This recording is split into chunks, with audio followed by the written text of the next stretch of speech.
से तरह आनंद, बहुत प्यारा सा चेहरा, प्यारे प्यारे बात, मीठी मीठी बोले,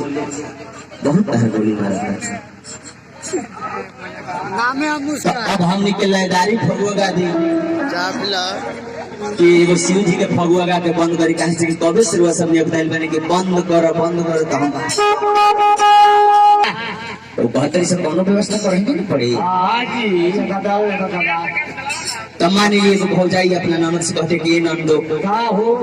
अब की हमारे दोस्तों व्यवस्था कोनो करे सही जी तो गौना करा के लेके अइले आप विदेश में चल गइले आई एको बार हमारे विषय में ना सोचले खाली बा नंदी से हो जाइए कहते कि ये नंदी हमारे एक बात मानो, हम तो बाहर भीतर जानी वही टाइम पर तू जाना तो कौन टाइम पे सुबह में और शाम में तू तो भर दिन एक गली से वो गली घूमल चलता रू एगो हमरो लायक इनको व्यवस्था कर दो कहते का एगो हमरो लायक के व्यवस्था कर दो कहते कि ये भौजी हमसे खोल के बताओ कहते कि भतार के बदला में एगो भतार चाहिए हमरा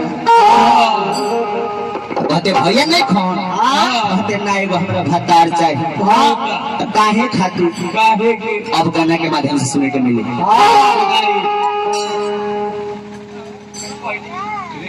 कहला पर खींचे चली साया होली भर भतार चाहिए ना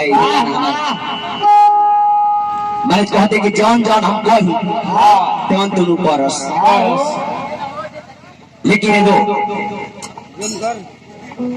विरह के वियोग में विरही तड़पतिया एक गाड़ी बनवा कैसे कि अस्थाई वाला गाना गा के विरह के वियोग में एगो विरही तड़पतिया देखा तनी ताके के कहीं है न तो ताकत दिया है न